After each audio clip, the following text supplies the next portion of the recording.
ان کے ہاتھ پہ مت جائیے. یقیناً یہ مدرسہ کوئی آراستہ پیراستہ مدرسہ نہیں ہے, کوئی ایسی بلڈنگ نہیں ہے, کوئی ہمارا ضلع عمارت نہیں ہے. خود ہمارے مامو جان نے میرا نام لیا ادب سے, تو یہ بڑوں کی اخلاق بھی بڑے ہوتے ہیں اس کی تصویر ہے. حالانکہ میں ان کا ایک ہلکا سا چھوٹا سا شاگرد بھی ہوں اور ان کی تربیت میں پروان بھی چڑھا, لیکن ان کی اخلاق ہے, انہوں نے عزت اور لقب کے ساتھ جامعہ نظامیہ کی نسبت کی وجہ سے نام لیا. اور یاد رکھیے ان کے فرزند امریکہ میں رہتے ہیں, بار بار اصرار کر رہے ہیں بابا جان آپ امریکہ میں آ جائیے, یہی رہ جائیے. مجھ سے فون کر کے کہا کہ سفارش کرو, یہاں کے ماحول حالات کے اعتبار سے وہاں کا موسم وغیرہ اچھا رہے گا, مانے جائیں. لیکن یہ جو مدرسے سے تعلق قلبی ہے وہ ان کو جانے نہیں دیتا, جاتے ہیں تو واپس آ جاتے ہیں. تو کہنے کا مطلب یہی ہے کہ یہ خون جگر کے ذریعے یقیناً چھوٹا مدرسہ ہے, اور جس کے نام سے ہے دارالعلوم محبوبیہ. اگر میں اس عظیم خاتون کی عظمت آپ کے سامنے بتاؤں, رابعہ وقت تہجد کبھی قضا نہیں ہوئی, نمازیں تو چھوڑیے, قرآن کو پڑھنا سیکھی کس عمر میں, 60-65 برس ہونے کے بعد ان کو قرآن سے جو محبت تھی انہوں نے قرآن پڑھنا سیکھا, اور ایسی روانی سے پڑھتی تھی جیسے وہ حفاظ قرآن پڑھتے, اور آخری وقت تک ان کے ہاتھ میں کلام مبارک رہتا. خاندان کے احباب جانتے کہ انہوں نے قرآن سے محبت اور قرآن سے تعلق کہ خود پڑھتی, مصروف رہتی, صبح و شام تلاوت پر رہتی. ہماری آنکھیں کھلتی تو ہم دیکھتے ہمارے نانی محترمہ کو قرآن کی تلاوت کر رہی.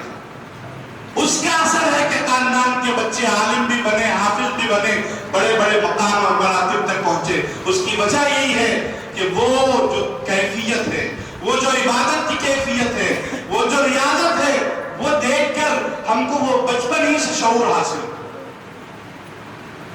تو آپ خوش نصیب ہیں کہ اس سرزمین پر ہیں, اور ان مدارس کا ایک ہی پیغام ہے, ون پوائنٹ سلوگن ایک ہی ہے, محبت رسول. کوئی اور نہیں ہے.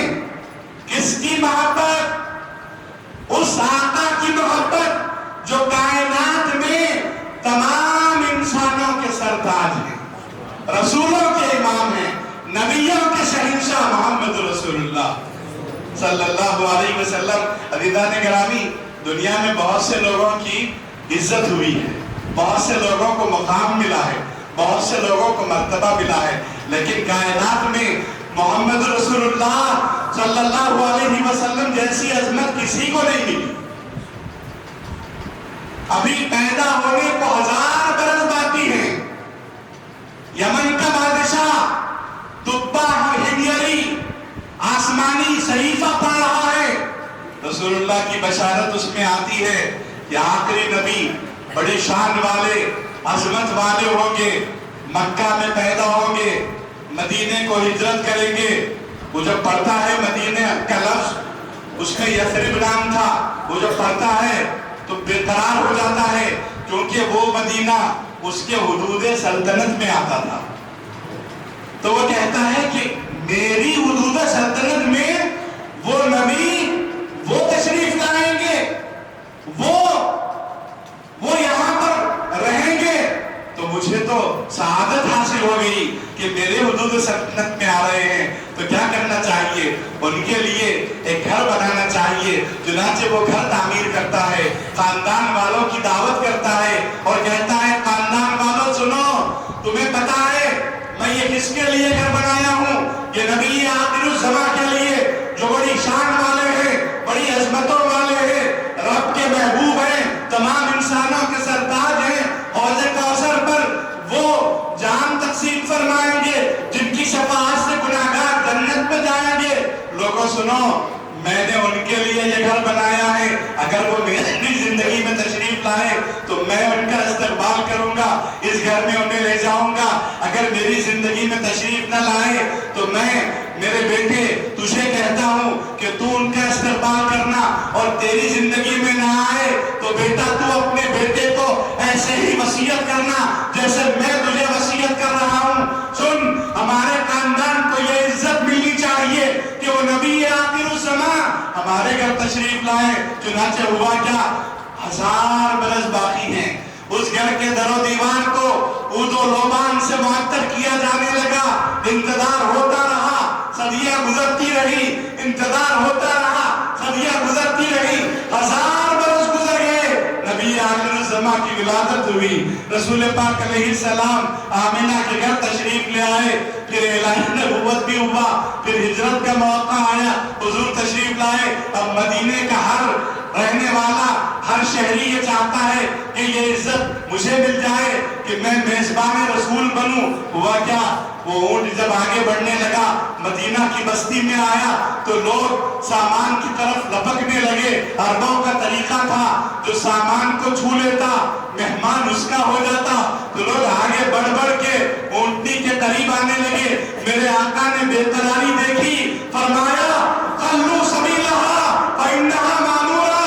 لوگوں، مدینے والوں، اونٹنی کے قریب نہ آؤ، اس کا سامان چھونے کی کوشش نہ کرو. اس کو لوکیشن بتا دیا گیا ہے، حکم دے دیا گیا ہے کہاں رکنا ہے. وہ بڑھتی گئی، آتی گئی، جاتی گئی. پھر ایک گلی سے آگے بڑھی، پھر پلٹ کے آئی اور اس مقام پر رک گئی جہاں قبہ حجری میں 1000 برس پہلے وہ مکان تعمیر ہوا.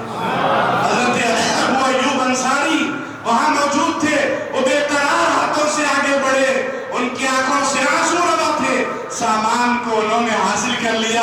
فرمایا یا رسول اللہ، ہماری صدیوں کا انتظار مکمل ہوا. آپ تشریف لائے، ہماری نسلوں کا انتظار مکمل ہوا.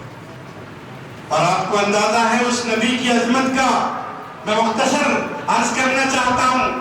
مکے میں مطاف میں 360 سے زیادہ انبیاء مدفون ہیں. مکے کے ارد گرد 1000 انبیاء مدفون ہیں. اب آپ بتائیے، بنو اسماعیل کی اس بستی میں رسول پاک علیہ السلام پہلے نبی، حضور سے پہلے وہاں کوئی نبی مبعوث نہیں ہوئے. پھر انبیاء کی قبریں کہاں سے آئیں؟ جب نبی وہاں مبعوث ہی نہیں ہوئے، مکے میں نبی ہی نہیں، رسول پاک علیہ السلام سے پہلے کوئی اعلان ہوا ہی نہیں، تو پھر نبیوں کی خبریں کہاں سے آ گئی؟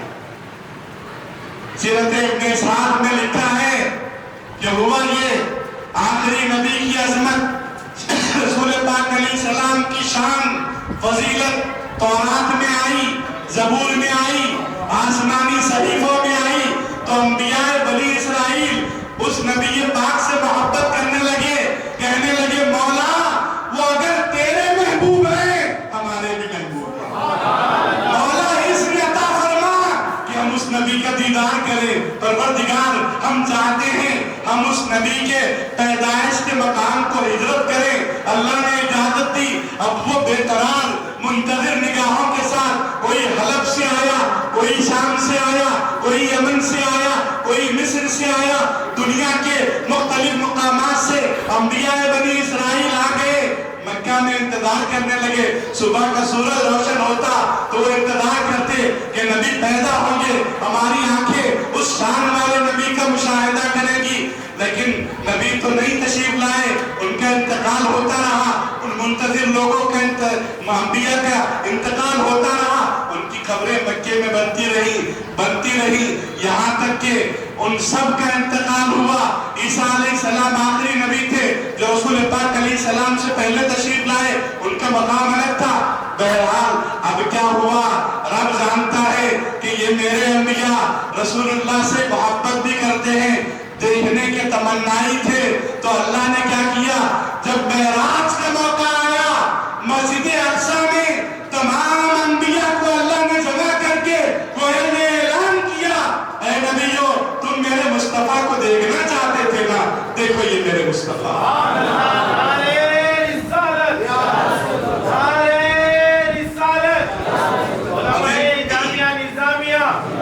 عزیزان گرامی، یہ ہمارے نبی ہیں جن کی محبت صرف ہمارے سینوں کا مقدر ہی نہیں، نبیوں کے سینوں میں بھی محبت اور پھر اتنی محبت ہم کو ہے، ہم غلام ہیں، آقا سے محبت کر رہے ہیں، ہے نا؟ لیکن قربان جائیے وہ آقا ہو کے ہم سے محبت کرتے ہیں۔ کیسی محبت؟ مسجد نبوی کا منظر ہے، آقا علیہ السلام تشریف لاتے ہیں، صحابہ موجود ہیں، مجلس منعقد ہو گئی، میرے آقا ایک سوال کر رہے ہیں، ایّ الخلق اعجب الیکم ایمانا، اے میرے صحابہ بتاؤ تمہیں کس کا ایمان پسند ہے؟ صحابہ حیران، آقا علیہ السلام آخر کس کے ایمان کے بارے میں پوچھ رہے ہیں، اب پسندیدہ کون؟ تو صحابہ نے سوچ کر جواب دیا، یا رسول اللہ انبیاء کا ایمان پسند ہے۔ کس کا؟ ہمیں انبیاء کا ایمان پسند ہے۔ تو آقا علیہ السلام نے فرمایا وَمَا لَهُمْ لَا يُؤْمِنُونَ وَالْوَحْيُ يَنزِلُ عَلَيْهِمْ، اے میرے صحابہ نبیوں کا ایمان کیوں پسندیدہ نہیں ہوگا؟ ان پر تو اللہ کی وحی نازل ہوتی ہے۔ اب کیا جواب دیں؟ تو صحابہ نے عرض کیا یا رسول اللہ ہمیں فرشتوں کا ایمان پسند ہے۔ تو حضور نے پھر فرمایا وَمَا لَهُمْ لَا يُؤْمِنُونَ وَهُمْ عِندَ رَبِّهِمْ، فرشتوں کا ایمان کیوں پسندیدہ نہیں ہوگا؟ وہ تو اپنے رب کے پاس رہتے ہیں، آسمانوں کی سیر کرتے ہیں، جنت و دوزخ کا مشاہدہ کرتے ہیں۔ آپ کیا جواب دیں؟ تو اب صحابہ کے پاس ایک ہی جواب تھا، عرض کرنے لگے نحنو یا رسول اللہ، حضور ہمیں ہمارا ایمان پسند ہے۔ تو حضور نے فرمایا وَمَا لَكُمْ لَا تُؤْمِنُونَ وَأَنَا بَيْنَ أَظْهُرِكُمْ، اے میرے صحابہ تمہارا ایمان کیوں پسندیدہ نہیں ہوگا؟ خود میں بنفس نفیس تمہارے درمیان۔ اب کیا کہیں؟ تینوں جوابات مکمل ہو گئے۔ اب صحابہ حیران ہیں کہ پیارے آقا صلی اللہ علیہ وسلم آخر کس کے ایمان کا تذکرہ ہماری مجلس میں کرنا چاہتے ہیں؟ سمجھ میں نہیں آیا تو عرض کرنے لگے یا رسول اللہ آپ ہی فرما دیجئے وہ کون خوش نصیب ہیں